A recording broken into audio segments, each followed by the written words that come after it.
Guys, എല്ലാവരും ചിന്തിക്കും എൻ്റെ മുഖം എന്താ ഇങ്ങനെ ഇരിക്കുന്നതെന്ന്. അമ്മയൊക്കെ അച്ഛനും ഒക്കെ വന്നിട്ട് തൊട്ട് എനിക്ക് റെസ്റ്റാണ് ഇവിടെ, റെസ്റ്റ്. അതുകൊണ്ടാണ് ഉറങ്ങി എണീച്ചിട്ട് വന്നേക്കുവാണ്. അപ്പോഴാണ് ഇവിടെ ചിക്കൻ ബിരിയാണി ഉണ്ടാക്കിയെന്ന് കേട്ടത് അച്ഛൻ. സോ അടിപൊളി ഡം ചിക്കൻ ബിരിയാണി ഇരിക്കുന്ന കണ്ടോ, ഞാൻ കാണിച്ചു തരാം. അമ്മ പപ്പടം കാച്ചുന്നത് കണ്ടു.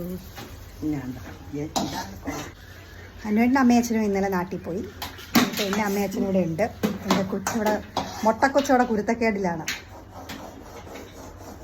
വേണ്ടേ നമ്മൾ തുറക്കുകയാണല്ലോ.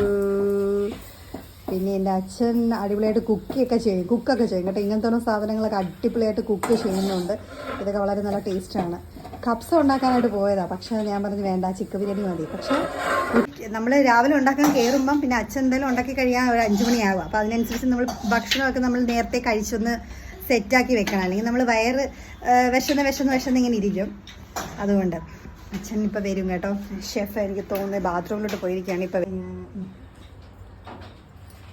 നമ്മൾ കോരിയെടുക്കുകയാണ്. ഇത് നമ്മൾ അപ്പുറത്തെ ആൻറ്റിക്ക് കൊടുക്കാൻ വേണ്ടിയാട്ടോ. ബെസ്റ്റ് എന്നെക്കാട്ടി നല്ലത് അമ്മ കോരുന്നതാണ്. എന്നാ അമ്മ കോരിക്കോളൂ. മതി. താണ്ടേ നമുക്ക് അപ്പുറത്തെ നമ്മൾ ആൻറ്റിയുടെ വീട്ടിലേക്ക് കൊടുക്കാനുള്ള ബിരിയാണി എടുത്ത് വെച്ചു. Pappadam and salad. Look my biryani. This is Kerala dum.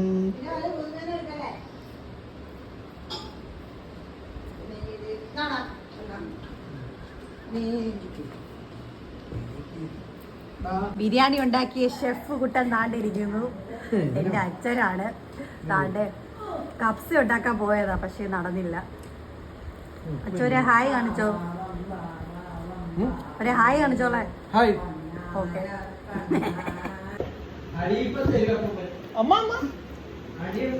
ചേട്ടാ ഇത് കൊള്ളാം. കുറച്ച് ഉപ്പ് മാത്രം കുറഞ്ഞു, ബാക്കിയെല്ലാം ഓക്കെ, സൂപ്പർ.